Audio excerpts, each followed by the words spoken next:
No matter how much you enjoy something, routine can get a little boring in life and the kitchen.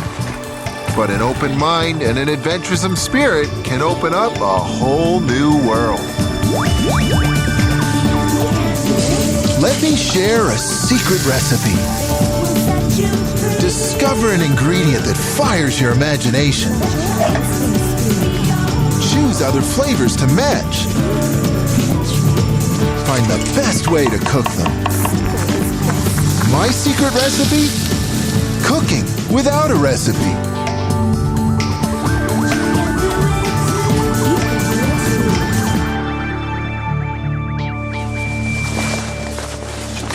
Our friends are coming over later for a barbecue. We'll keep the party outside so the kids can run wild while I get into the thrill of the grill.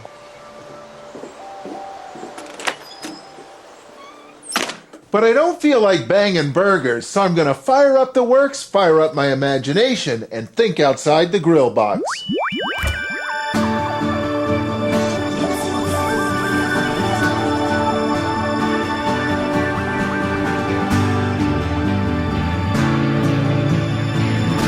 Grilling's a great way to add flavor in a hurry, but before I get fired up, I think I'll cool down. Last things first, dessert. These are a great way to finish any barbecue. Something to look forward to after the flames die down. Actually, these are a way to fan the flames. I'm thinking strawberry shortcake. This calls for some biscuits, sweet biscuits. I'll need baking powder, brown sugar, flour, butter, milk, and a spice flavor, because here's where you get to personalize your biscuits with your favorite spice. Pick a spice, any baking spice. Cinnamon, ginger, cardamom, star anise, allspice, or nutmeg. Now the first thing you do when you're making shortbread biscuits is preheat the oven to 450 degrees, which is very, very hot, but that's what it's going to take to make some fluffy biscuits. I will start with 2 full cups of all-purpose flour. This is really just my grandmother's biscuit recipe with a little bit of sugar mixed in and my favorite spice. I prefer the full flavor of brown sugars, but you could use white sugar if you care to as well. 1 tablespoon of baking powder will poof these up in no time. A pinch of salt will round out the flavors nicely. And of course, a ton of nutmeg will add personalized flavor. Now, my grandmother's biscuits were famous for being tender. One of her secrets was to whisk the dry ingredients together thoroughly before anything wet got added to the bowl. Now, another one of my grandmother's secrets was to use frozen butter, because she knew that frozen butter was the best way to get butter into the mix, yet at the same time keeping it distinct, which is also key to the texture of a biscuit. And then all you have to do is just toss it together quickly like that. It's time to add the milk. Usually 3/4 of a cup or so works just fine. Now, I learned a lot from Grandma, but we didn't see eye to eye on everything. She took a lot of pride in perfect circular biscuits. I, on the other hand, have a more rustic approach. Pie wedges.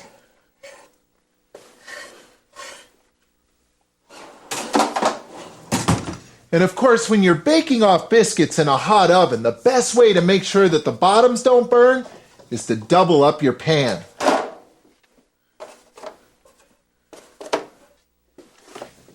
Now here's a way to add an extra little flavor burst to these. I'll start by brushing a little bit of milk on top of each one, and then I'll sprinkle them with some more sugar, but coarse sugar. And with that oven preheated at 450, these are good to go. I think I'll make a simple, quick rhubarb compote, then I'll cook it down, thicken it up, almost like a quick jam, and toss the strawberries with it.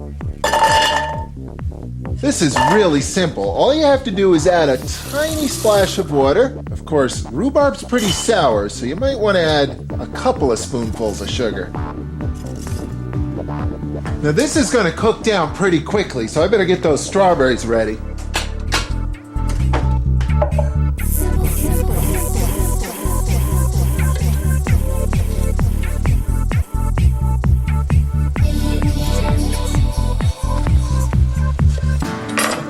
This is what's called a compote. It's really just fruit cooked with sugar. And of course, the more I cook it down, the more I'll concentrate the flavor.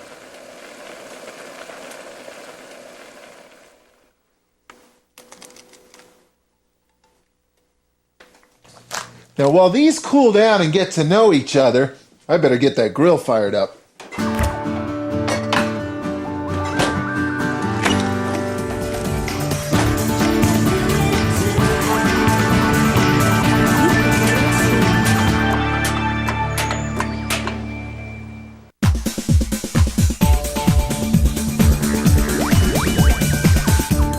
Our friends are coming over later for a barbecue so the kids can all play outside. Of course, the big kid is already playing inside. Sometimes the kitchen is a great place to think outside the box, to turn the tried and true into something new, and maybe even have some fun while you're at it.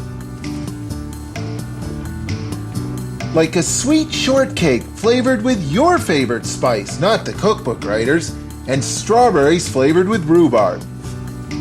A pineapple may not be the first thing you think of when it comes time to grilling, but actually, this is an ideal candidate for the grill because it's got lots of flavor, sweet flavor, and because it's nice and firm. It can handle the rigors of grilling. The key to grilling a pineapple is to cut it into nice thick slices.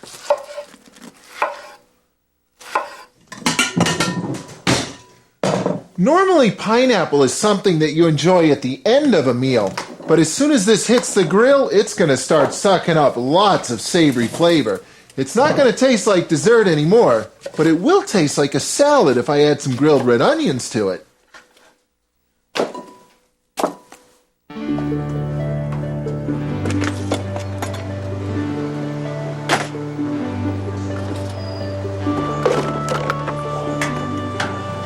I think I'll get started on the red onions first. Now that those are fired, I'll oil up the other side. And now that the red onions are out of that bowl, the pineapples are a little bit easier. I'll simply dump some oil right in, add lots of salt and pepper. Now that's the sound of success when you're standing at a grill. Sizzle on!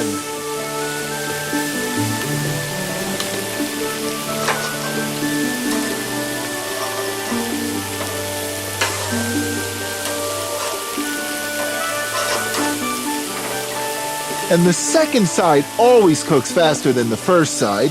I think they're done.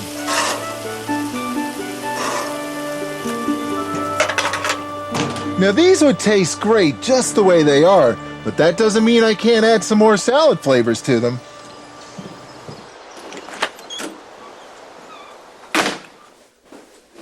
Now the best salads, whether they're grilled or not, are full of lots of balance, balancing colors and balancing flavors. Right now this bowl is full of lots of sweet, so I need to add something sour.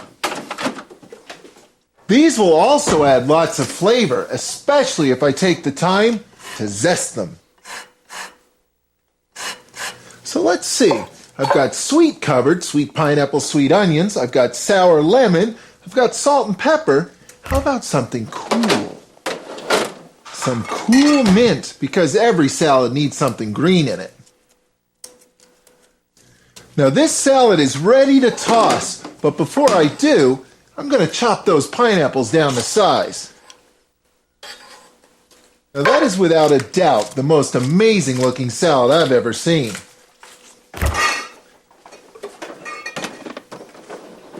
Now here's something else that could really use a good grilling. Radicchio. It's an Italian salad green. It's actually purple, but it's thought of as a green, and it's a little bitter too. But once it hits that grill, it's going to mellow out quite nicely.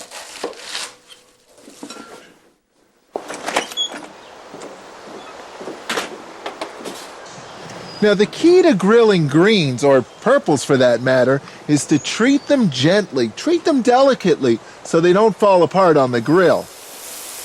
I'm going to oil each one of these separately.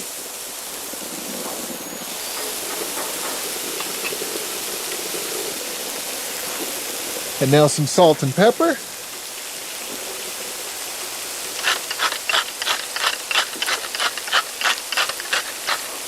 Now you'll know they're done when they start to soften up a bit. And of course, you'll lose some of that beautiful purple color, but that doesn't matter because you gain it all back in flavor. Now these are ready to go.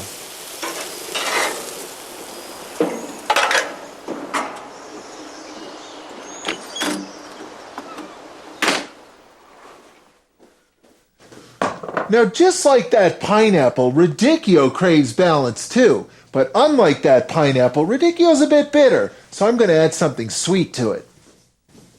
And while I'm at it, something sour too, some balsamic vinegar and some honey.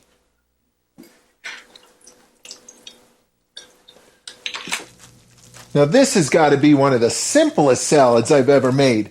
It may not be all that colorful, but it sure is going to taste bright and grilled. And speaking of the grill, I still haven't gotten to the main course.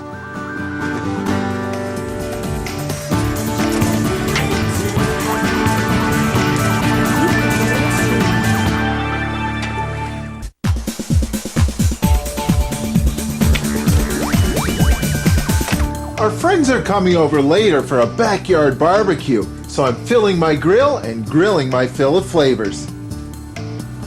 Because in life and the kitchen, thinking outside the box can lead to lots of unexpected flavor.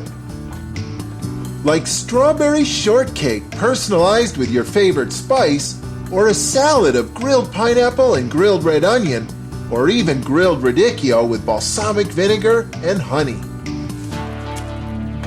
Every now and then around here it's pizza night. But tonight is grill night, isn't it? Does that mean I can't have pizzas? Nope, because now it's grilled pizza night. Talk about thinking outside the pizza box. I need to get some toppings ready. I'm going to start with a simple flavored oil that I can use to moisturize this pizza dough on the grill. A little bit of olive oil. A little bit of oregano, which is the dominant flavor in pizza sauce, and a few cloves of garlic.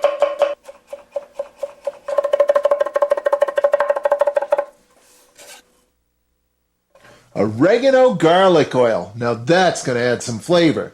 Now I've got enough pizza dough to make 2 different pizzas, so I need 2 different cheeses. Some feta cheese, and something special, some fresh mozzarella cheese. Check this out. Now, of course, you can use regular mozzarella cheese, but if you want to add a little treat to your pizza, try getting some fresh stuff.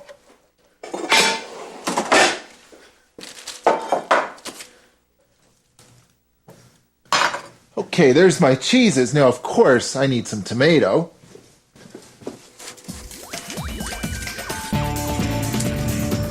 The riper they are, the better. These 2 are going to get the thin slice treatment. And last but not least, I think some pesto would be nice. And now I'll just cut the dough in half and I'll be ready to start grilling pizza.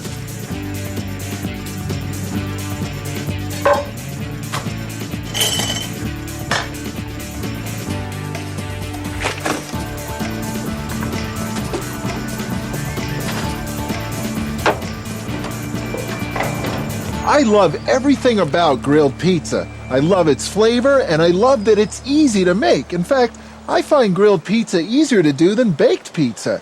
Now, unlike a normal pizza where you want to have a nice thick crust on the outside, on a grilled pizza that really doesn't matter. So the idea is just to stretch it out as far as you possibly can, but not so far that you start to rip it. Pros actually like to stretch pizza dough over the back of their hands because it doesn't tear as easily that way. Now, before you actually put the dough on the grill, give it a good coating of oil. There's nothing like a little garlic and oregano to spark up a pizza. The oil will add lots of flavor, and it'll obviously help keep the dough from sticking, but it also helps it brown evenly. Now the next thing to do is oil the top surface, because in a minute I'm going to flip this over and put the toppings on the bottom. Now see how that's starting to stiffen up? It's not as floppy as it was when it first went on, and it's looking golden brown underneath. It's ready to flip. It looks so good I almost don't want to put toppings on it, but I guess I will. And I'll start with the pesto. Now another thing to consider when you're grilling pizza, don't put too much topping on it, because the topping that's going on has got to get heated through, and you just can't heat through thick toppings when you're grilling pizza. Doesn't that look amazing? So at this point, I'm going to turn the barbecue into an oven, and that'll give the cheese a moment or two to melt and for the toppings to heat through. It'll also give me a moment to get the next piece of dough ready. Grilled pizza was actually invented by a few restaurant owners in Providence, Rhode Island, a place called El Forno. They were trying to duplicate the flavor of wood-burning oven-fired pizza. Well, they didn't have a wood-burning oven, but they did have a grill. And one day, some pizza dough fell on the grill. Well, the rest is history. It's amazing what you can do with a good barbecue.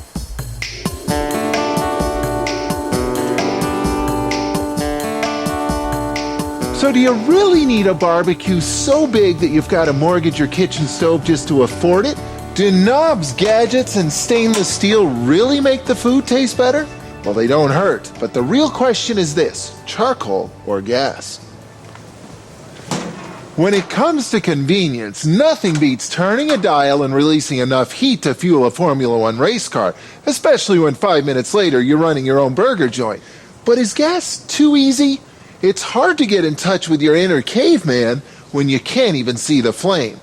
So if the end doesn't justify the means, consider the historical heat of charcoal. Not only does it burn hotter, but it's a whole different experience. It imparts a certain je ne sais quoi smokiness to the food, and besides, with a gas grill, you don't get to show off your primal fire building skills. But then again, what goes up must come down, and a charcoal fire is no exception. It requires constant care and attention. Of course, the best things in life always do. So whether you choose charcoal or gas, choose barbecue. It opens a world of flavors.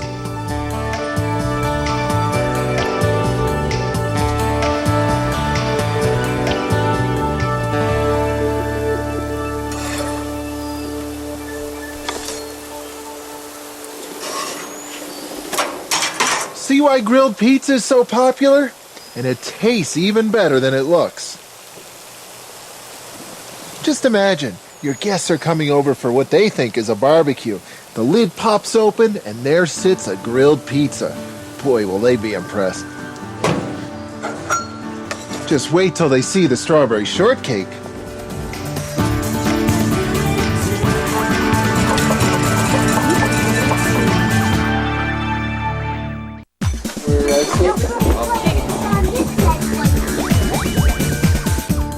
There's nothing like the heat of a barbecue to get your creative juices flowing, because the last thing you need to think outside the box is a recipe. Just fill your grill, grill your fill, and see what happens. You just might end up with some barbecued pizza. Tomato and feta, anyone? Or basil pesto and fresh mozzarella? I gotta tell you, that grill really had me fired up today. I made a beautiful grilled pineapple and red onion salad with mint and lemon, and a grilled radicchio salad with honey, balsamic vinegar, and some freshly shaved Parmesan cheese. These are the flavors of Italy right here. And since man does not live by grill alone, I made some dessert too. Strawberry shortcake flavored with my favorite spice, nutmeg, and nothing goes better with strawberries than rhubarb. And perhaps a little whipped cream too. Now there's lots of ways to flavor whipped cream, but one of my favorites is a simple liqueur. Of course, you can pick your favorite. Just think of them as liquid spices. Whichever one you like best will taste great in whipped cream.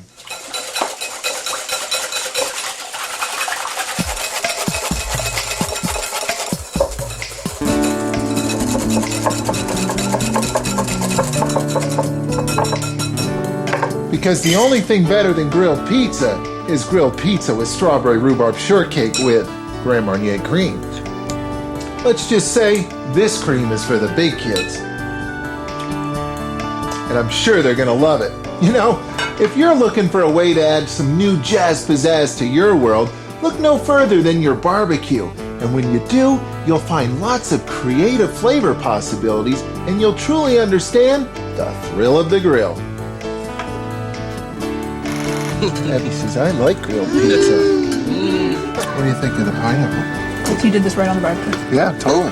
So I took the dough for the pizza, and I brushed it with olive oil with garlic and oregano in it, and it was really easy. I actually think it's easier to grill a pizza than to bake it in an oven. No kidding.